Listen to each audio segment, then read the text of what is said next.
አብሮን የተሰደደው አይነ ጥላ የቤተሰብ ዛር የድል መተት ወዘተ የስደት ህይወታችንን ያከብዷል በሚል ርዕስ በውጭ ዓለም ያሉ ወገኖቻችንን አጋንንታዊ ፈተና በተመለከተ ሰው እንዴት እንደሚያስጨክንብን ለሰው ቀላል የሆኑ ነገሮችን ለኛ እንዴት እንደሚያከብድብን የትዳር እድላችንን እንዴት እንደሚዘጋ እድላችንን እንዴት እንደሚያባክን ገንዘባችንን እንዴት ሰልቦ አመዳፋሽ እንደሚያደርገን ወደ ሀገራችን እንዳንመለስ በይሉንታ መንፈስ አስሮ እንዴት እንደሚያንከራትተን እንማማራለን። የቅዱሳን የተሰደደው አይነ ጥላ የቤተሰብ ዛር የድል መተት ወዘተ የስደት ህይወታችንን ያከብዷል በሚል ርዕስ በውጭ ዓለም ያሉ ወገኖቻችንን አጋንንታዊ ፈተና በተመለከተ ሰው እንዴት እንደሚያስጨክንብን ለሰው ቀላል የሆኑ ነገሮችን ለኛ እንዴት እንደሚያከብድብን የትዳር እድላችንን እንዴት እንደሚዘጋ እድላችንን እንዴት እንደሚያባክን ገንዘባችንን እንዴት ሰልቦ አመዳፋሽ እንደሚያደርገን ወደ ሀገራችን እንዳንመለስ በይሉንታ መንፈስ አስሮ እንዴት እንደሚያንከራትተን እንማማራለን። የቅዱሳን አምላክ ሚስጥሩን ይግለጽልን። የወለላይቱ እመቤት ልጆች አጋንንት በሰው ልጆች ላይ ያለው ብርቱ ውጊያ ለአማኞች ብቻ ሳይሆን እናውቃለን መምራን ለሚሉትም ተረተረት መምሰሉ እጅጉን ይገርማል። አንዳንዶች ይሄንን ተከታታይ ትምህርት ሳስተምር ምእመናኑ አጋንንትን እንዲፈሩና ያጋንንት የበላይነት ለማሳየት ዓላማ ያለው እንደሚመስል በማሰብ ሊተቹ ይችላሉ። ግን ያጋንንት ውጊያ በእውቀት ሳይሆን በእምነት መነጽር የሚታይ ነው። ዛሬ ላይ ያለውን የተበላሸ በኃጢአት የቆሸሸ ማንነታችንን ስናየው መሰረት የሌለው ክርስትና እምነት የሌለው ጎዳና ጸጋ ቅድስና የሌለው መንገዳችን ነው የህይወት ዋጋ ያስከፈለን ያንከራተተን ያለው። በዚህ መንገዳችን ውስጥ አጋንንት የብልሽነትና የኃጢአት ህይወት እንዲኖረን በእኛ ላይ ለዘመናት ሰርቶብናል። ክፉ መናፍስት በውስጣችን አሸምቀው ተደብቀው ስለኖሩ የምናስተምረው ትምህርት አስተማሪውንም ምእመናኑንም አልለውጣለን። የክፉ መናፍስትን ውጊያና ፈተናውን አውቀን ለመዋጋት እንዳንነቃ ህይወታችንን ታጥቦ ጭቃ አደረገብን። በነገራችን ላይ አሁን ላለው ለምእመናኑ ለወጣቱ ህይወት መበላሸት አንዱ ተጠያቂ እኛው መምህራንና አባቶች ነን።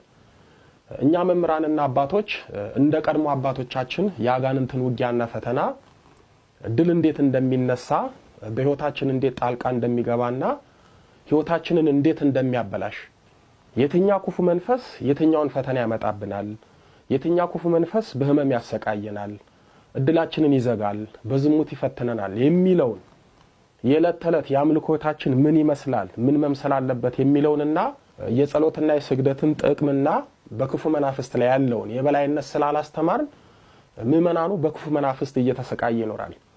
በእውነት ከወንጌል ጎን ለጎን ማስተማር ካለብን አንዱ ዓለምን ስለተቆጣጠረው ወደ ህይወታችን ሰርጎ ስለገባው ህይወታችንን ስለሚያመሰቃቅለው ቤተክርስቲያናችንን ስለሚያምሰው መንፈሳዊ ነን ለምንለው ፈተና ስለሆነው አባቶቻችንን በአባትነታቸው ክብርና ጸጋ እንዳይጸኑ ስለሚያደርገው እኛን መምህራንን የስብከት እንጂ የተግባር ያምልኮት ህይወት እንዳይኖረን ስለሚያደርገው ስለ ክፉ መናፍስት ሴራ ውጊያ ተንኮል ክፋትና መፍትሄ ማስተማር አለብን። ከገነት ለመባረርና ለመውጣት እንዲሁም ይህንን የመከራ ምድራዊ ህይወት ስላመጣብን ጌታችንን እመቤታችንን ቅዱሳንን ስለተፈታተነው ሰይጣን ዝም ማለት ትውልዱን በሰይጣን ማስበላት ነው። እንኳን ስለ ጥንተ ጠላታችን ሰይጣን ቀርቶ የሥጋ ጠላቴ ስለምትሉት ካላወቃችሁ በቀላሉ ትጠቃላችሁ። ስለ ጠላታችሁ ካወቃችሁ ግን እጅጉን ትጠነቀቃላችሁ። ተጠነቀቃችሁ ማለት ራሳችሁን ጠበቃችሁ ማለት ነው። ስለ ክፉ መናፍስት ሴራ ማስተማርና ሴራውን ማጋለጥ በህይወታችን ያላችሁን ክፋት እንድናውቅና እንድንጠነቀቅ ነው እንጂ የሚያደርገን ትምህርቱ የሚጓዳን ነገር የለም። እንደውም የተጎዳነው ስለ ጥንተ ጠላታችን ስላላወቅንና ስላልነቃን ነው። ስለ ጠላቱ የማያውቅ ሰው በጠላቱ ሳይነቃ እንደተጠቃ ይኖራል። ለነገሩ እኛ ጋር የሌለውን ብርቱ ያምልኮት ህይወት እኛ የማንተገብረው መንፈሳዊ ህይወት ከየት አምጥተን ምእመናኑን እናስተምራለን? እኛ በክፉ መናፍስት ውጊያ ላይ ሳንነቃ እንዴት ምእመናኑን እናነቃለን? እኛ የጸሎትና የስግደት ህይወት ሳይኖረን ጸልዩ ስገዱ ብለን ለማስተማር እንቸገራለን። ስለዚህ ምእመናኑ የክፉ መናፍስት ቀንበር የተጫነው በእኛ ለማስተማርና ለማሳወቅ ነው።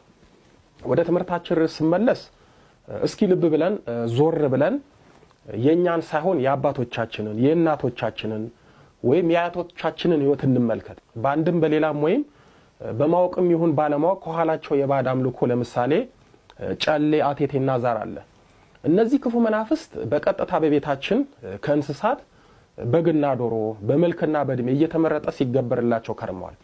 አንዳንዴ በቀጥታ ባይገበርለትም በተዘዋዋሪ በልደታ ስም ግንቦት 1 ፈንዲሻና ንፍሮ፣ በዘመን መለወጫ ገብስማና ወሰራ ዶሮ ለምዶ ህይወታችንን ባዶ ሲያደርጉ ቆይቷል።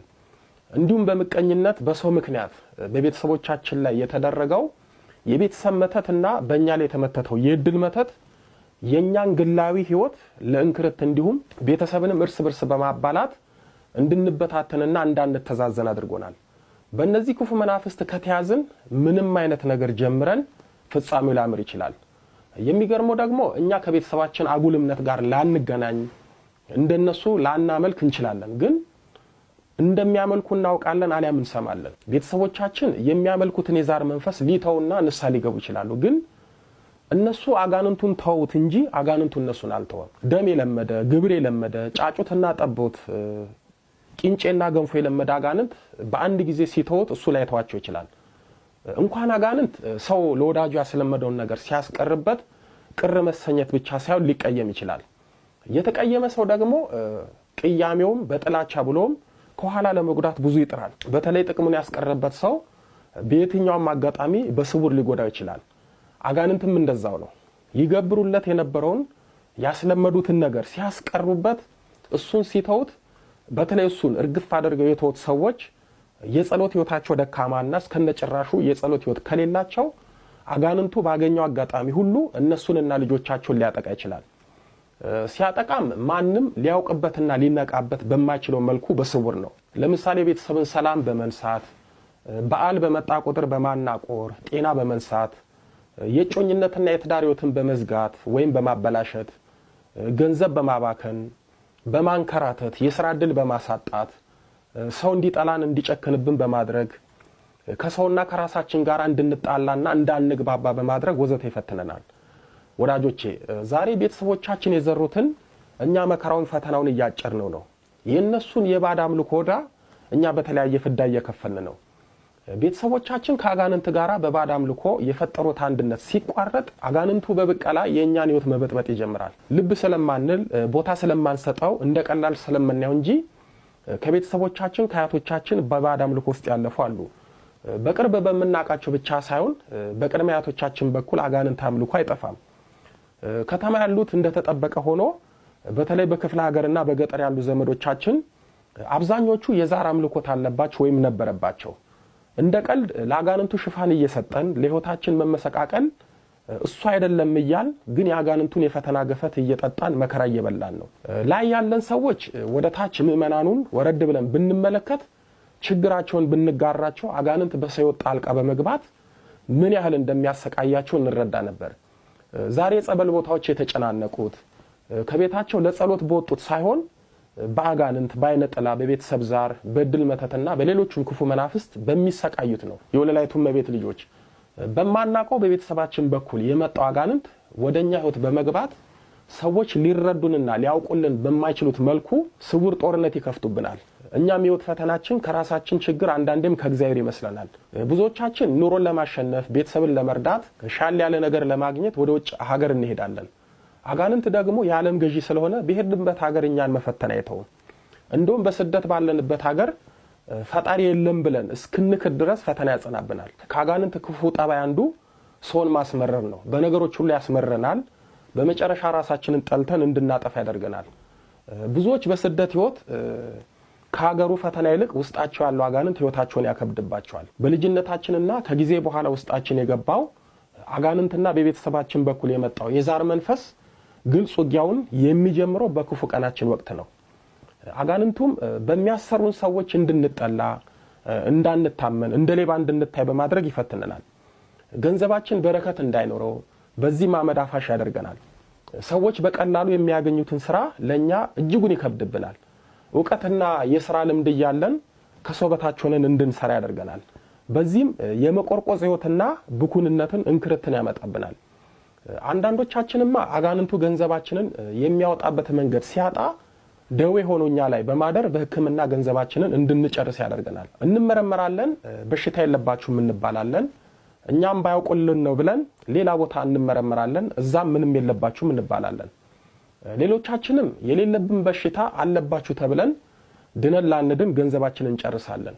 ገንዘቡ ለኛም ለቤተሰቦቻችንም ሳይሆን የሐኪም ሲሳይ ይሆናል። ወዳጆቼ ብዙዎች ያጋንንትን የፈተና ስልት ስለማያውቁ ብዙ ነገር እንደተነጠቁ ይኖራሉ።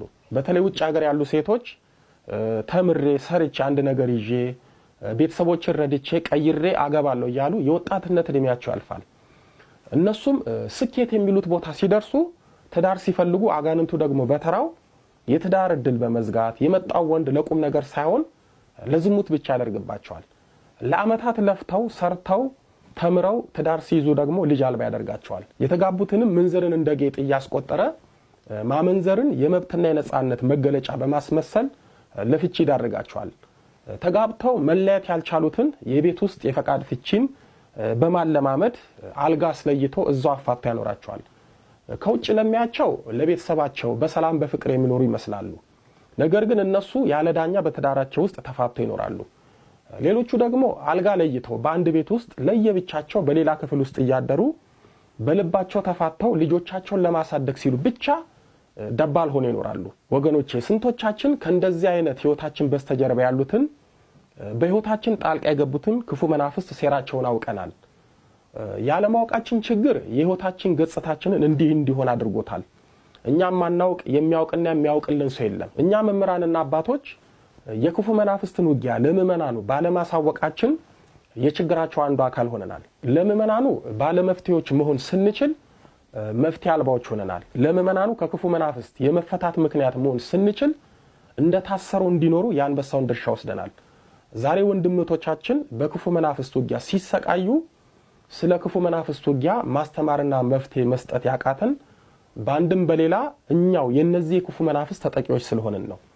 ወደ ነጥቤ ስመለስ ብዙዎች ስንት ዓመት በኖሩበት ሀገር በማይረባና ውሃ በማይነሳ ምክንያት የመኖሪያ ፈቃድና ዜግነት አጥተው ሲሰቃዩ ይኖራሉ። የነሱ ጉዳይ ብቻ ከሰው ተለይቶ ከብዶ ይታያል። ከኋላቸው የመጡት ሁሉም ነገራቸው ሲሳካ የጀመሩት ከፍጻሜ ሲደርስ የነሱ በማይረባ ምክንያት ይበላሻል። ስንቱ በየሀገሩ እድሉ በገርግር አይነጥላ በቤተሰብ ዛር በእድል መተት ምክንያት ተዘግቶ የተስፋ መቁረጥን ድሪቶ ደርቶ ውድ ህይወቱን በባዕድ ሀገር ተበላሽቶ ባዶ ሆኖ ይኖራል። ያልቃል የተባለው ነገር እንደ አዲስ ይጀምራል። ተስፋ የተጣለበት ነገር ባዶ ይሆናል። ደስታ ያመጣል የተባለው ነገር ለነሱና ለቤተሰብ ሁሌም ሀዘን ሆኖ ቁጭ ይላል። ሩቅ የታሰበው ቅርብ ይሆናል። ቅርብ የታሰበው እንደ ሰማይ ይርቃል። ክፉ መናፍስት ህይወታችንን የልፋትና የመንከራተት ያደርጉብናል። ዛሬ ቆም ብለን ካላሰብን በንስሐ በሆነ ጸሎት ወደ ፈጣሪ ካልጮህን በውዳሴ ማርያም እመቤታችንን ድረሽልኝ ካላል ሰማዕታቱን በጸሎታችሁ ታደጉን ካላል ቅዱሳኑን በጸሎታችሁ ተራዱን ካላል ህይወት ለኛ የቁሞት ይሆንብናል። የዚህ ዓለምና የጨለማው ገዢ ዲያብሎስ አሁን ካለንበት ፈተና ሳያከብድብን ልንቀድመው ይገባል። አጋንንት ተፈቶ በተለቀቀበት ዓለም ላይ ሰይጣን ቤት አምልኮት ተሰርቶለት በሚመለክበት ሀገር ላይ ግብረ ሰዶም ህጋዊ ተደርጎ በተፈቀደበት ሀገር ላይ የሰው ልጅ ነውር መብትና ክብር ተደርጎ በሚቆጠርበት ሀገር ላይ የኖርን አጋንንት ቢፈትነን ሳይሆን ባይፈትነን ነው የሚደንቀው። ለዚህም ነው ቅዱስ ዮሐንስ በራእየ ዮሐንስ በምዕራፍ 12 ቁጥር 12 ላይ ዲያብሎስ ጥቂት ዘመን እንዳለው አውቆ በታላቅ ቁጣ ወደ እናንተ ወርዷልና ያለን። አንዳንዶቻችን አጋንንቱ ሁሉ ነገራችንን አሳጥቶን ብዙ ነገራችንን አበላሽቶብን እኛ ብቻ በህይወት በመኖራችን ተቆጭቶ ከትዳር አጋራችን ከልጆቻችን ከቤተሰቦቻችን ጋር እንዳንገናኝ ለማድረግ በይሉንታ የሰው ሀገር አስሮ አስቀምጦናል። እንዴት ባዶ እጄን ወደ ሀገሬ እመለሳለሁ ሰው ምን ይለኛል በማስባል በይሉንታ በማታለል አስሮናል። ወዳጆቼ ዛሬ በሰው ሀገር መከራችን የበዛው ትላንት ቤተሰቦቻችን በግንቦት አንድ የልደታ ቂጣና ንፍሮ በዘመን መለወጫ ዮሐንስ ዶሮ እያሉ እንደ ቀልድ ግብር ያስለመዱት አጋንንት የኛን ህይወት በመከራ በመጠናወት ይኖራል። እኛም በታቦቶቹ ስም በአጋንንት ሽፋን የቀረበውን ግብር በመብላት ዛሬ ላይ ሆዳችን ታማሚ፣ አካላችን ጤና ቢስ፣ እድላችን ሰባራ፣ ህይወታችን መከራ ሆናል። ከዚሁ ጋር በተያያዘ ማንሳት ያለብኝ ነገር አንዳንዶች ችግራቸውን፣ ፈተናቸውን፣ በሽታቸውን ይነግሩኝና እኔም ከዚህ በፊት የቤተሰብ ዛር በእናት አባታችሁ በአያት በቅድሚያታችሁ አለ ብዬ ስጠይቃቸው የለም ከማለት በማይተናነስ መልኩ አንገራግረው ድሮ ነበረ ልጅ ሆኜ እናቴ የሆነ ነገር ታደርግ ነበረ አያት የሚያደርጉትና የሚያርዱት ነገር ነበረ ስለማላውቅ በላ ነበር ሌሎቹ ደግሞ አው ይገብሩ ያደርጉ ነበር ነገር ግን ትተዋል ከተው ቆዩ እንደም ንሳ ገብቷል ቆርባል ይላሉ ንሳ መግባታቸውና መቆርባቸው መልካም ሆኖ ሳለ ግን የቤተሰብ ዛር በዘር የሚመጣ ክፉ መንፈስ እንደሆነ ያውቁም የቤተሰብ ዛር ከእናትና ከአባት ከአያትና ከቅድሚያት ወደ ልጅና ወደ ልጅ ልጅ እንደሚሄድ ያውቁም ዛሩን የሚያመልኩትና የሚገብሩት ቤተሰቦቻቸው ንሳ ገብተው ቅዱስ ቁርባን መቀበላቸውን እንጂ የቤተሰባቸው ዛር በዘራቸው በኩል እንደሚዋረስና ዛሩ ትውልዳቸውን በተለያየ ነገር እንደሚያምስ ያውቁም ቤተሰቦቼ ዛር ማምለክ ትተዋል ሲሉ ቤተሰባቸው ታው እንጂ ዛሩ ቤተሰቡን ለመተናኮል እንዳልተው ያውቁም ለዚህም ነው በቤተሰባችሁ በኩል የመጣውን የቤተሰብ ጣጣና ስለ ክፉ መናፍስት ሴራ እወቁ ንቁ በጾም በጸሎት በስግደት ተዋጉ የምንለው ሌላው ደግሞ ችግሩን ማወቁ በራሱ ግማሽ መፍትሄ ነው ምክንያቱም በሽታውን ያወቀ ታማሚ መድኃኒት ያገኛል በሽታውን ያላወቀ ታማሚ በሽታውን ሳያውቅ መድኃኒትም ሳያገኝ በስቃይ ይኖራል በእኛ እየሆነ ያለውም ይሄ ነው በሽታችንን ሳናውቅ መፍትሄውንም ሳናገኝ በህይወት ስቃይ እንኖራለን አንዳንዶቻችን በሀገር ውስጥም በውጭ ያለነው በህይወታችን ያሸመቀው አጋንንት ልብ አላልነውም እንጂ ውጊያው በግልጽ ይታይብናል ሌሊት በተኛንበት እየመጣ ያስጨንቀናል በጋሃድ እየመጣ ይፈትነናል ይታየናል በጭንቀት ለማሳበድ አድርሶናል በየአመቱ በህይወታችን ችግር ይገጥመናል ለምሳሌ በየወሩና በየአመቱ የመኪና አደጋ የተለመደ ህመም ድንገተኛ ህመም ለከፍተኛ ገንዘብ ወጪ የሚዳርግ ችግር የቤተሰብ ሞት ቤተሰብን የሚያፈራርስ ጠብ የጽንስ መጨናገፍ ወዘተ ይገጥመናል ይህ የሚሆነው ቀድሞ በቤተሰቦቻችን ሲገበር የነበረው አጋንንት ግብሩ አጋንንታዊ ጥቅሙ ሲቀርበት ወይም ቤተሰብ ቆርጦ ሳይቆርጥበት እሽሩሩ ያለው ከህይወታቸው ሳያስወጡት ሲቀር የሚያመጣብን ችግር ነው በነገራችን ላይ እነዚህ ችግሮች ከቤተሰባችን ዛር በተጨማሪ በእድላችን የሚመተትና የሚላክ የሞት አጋንንት በተለይ እንደ ጥላውጊ ያለ እንዲህ ሊያደርገን ይችላል የድል መተት የሚታደስባቸው ሰዎች ጊዜውን እየጠበቀ የሚያማቸው ገንዘባቸውን የሚያባክንባቸው እስከ ሞት የሚገዳደራቸው በሽታ የመኪና አደጋና የቤተሰብ ሞት ይፈታተናቸዋል ያልፍልናል ብለን ከሀገር ብንወጣ አብሮን የተሰደዱ አጋንንት የማያባራ የመከራ ጣጣ ያመጣብን በሰው ሀገር ያሰቃየናል በቤተሰባችን ውስጥ በእድላችን መተት ከተደረገብን የመተት መንፈስ ብዙ ነገር ሊያበላሽብን ይችላል ቤተሰብ በመተት ከታሰረ እኛም በውጭ ሀገር በሁሉም ነገር እንደታሰርን ልንኖር እንችላለን አንዳንድ የዋሆች ቅድም እንዳልኩት እናቴ አባቴ አያቴ በፊት ታመልክ ነበር አሁን ግን ንሳ ገብታ ትታለች ቆርባለች ቆርባ ሞታለች እንላለን ወዳጆቼ እነሱ እንጂ አጋንንቱኛን ላይ ፈትነል ደስ አልገባም ስለዚህ ቤተሰቦቻችን እንደ ቀልድ የተከሉት አጋንንታዊ ያምልኮ መርዝ በእኛ ህይወት በመከራ በፈተና ሲመዘዝ ይኖራል በዚህ መልኩ የመጣው ክፉ መንፈስ ነው በስደት ሀገር አብሮን በመሄድ ህይወታችንን የመከራ መንገድ የሚያደርግብን የወለላይቱ መቤት ልጆች በውስጣችን ያለው አይነ ጠላ በስደት ሀገር የኛ የሆነውን ሁሉ ለማበላሸት መልካም ነገሮቻችንን ለማጠልሸት ብዙ ይታገለናል አይነ ጠላ ቀኒታ መንፈስ ስለሆነ በህይወታችን አንድ ስኬት ስናገኝ ሌላውን ለማበላሸት ይጥራል በትምህርታችን ጥሩ ደረጃ ላይ ስንደርስ የትዳሩን እድል ይዘጋል ለትዳር የመጡትን ወንዶች ያለ ምክንያት ያባርራል ወይም እኛ ላይ ሆኖ እንድንጠላቸው ያደርገናል በሰበብ አስባቡ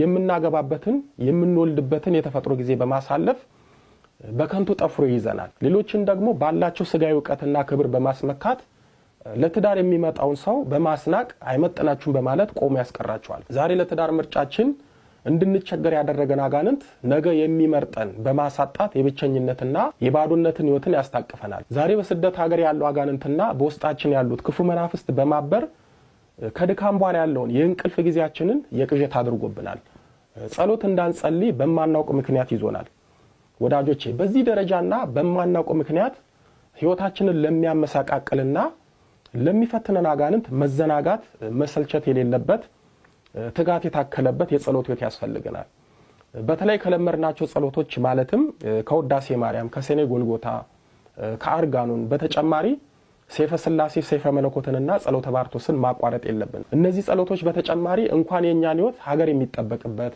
አጋንንትን የምናርቅበት ተንኮላቸው የሚሻርበት ጸሎቶች ናቸው። ስለዚህ በአንድም በሌላም ወደ ህይወታችን ለሰረገው አይነ ጥላ የቤተሰብ ዛርና የቤተሰብ መተት በጸሎት በመበርታት ልንዋጋ ይገባል። ይህ ካልሆነ የስደት ህይወታችን ላይ የክፉ መናፍስት ውጊያና ፈተና ስለሚበረታብን ህይወታችን የቀን ጨለማ የቁም እስር ተስፋና ራዕይ የሌለው እጅጉን የከበደ ይሆናል። በቀጣይ በክፍል 34 የአጋንንት በጌታ ምድራዊ ህይወት ጣልቃ ለመግባት መሞከር በሚል ርዕስ እንማማራለን። ህዝቤ ዕውቀት ከማጣቱ የተነሳ ጠፍቷል። ትንቢተ ሆሴዕ ምዕራፍ 4 ቁጥር 6፣ ከትውልዱ ማን አስተዋለ? ትንቢተ ኢሳይያስ ምዕራፍ 53 ቁጥር 8፣ ፈረስ ለጦርነት ቀን ይዘጋጃል፣ ድል ግን ከእግዚአብሔር ዘንድ ነው። መጽሐፈ ምሳሌ ምዕራፍ 20 ቁጥር 31። ያስተማረን የመከረን የአባቶቻችን አምላክ ልዑለ ባሕሪ ቅዱስ መድኃኔ ዓለም ኢየሱስ ክርስቶስ ክብር ምስጋና ይድረሰው። ድንግል ስንላት ጌታን ወልዳ የተገኘች ጌታን የወለደች ስንላት ድንግል የሆነች ስሟን ለመጥራት ከሰማይ ከምድር የከበደች መንበረ ፀሐይ መንበረ ሥላሴ ንግሥተ ሰማይ ወምድር የጌታችን የመድኃኒታችን የኢየሱስ ክርስቶስ እናት ወለላይቱ እመቤት ድንግል ማርያም ምስጋና ይድረሳት። አሜን።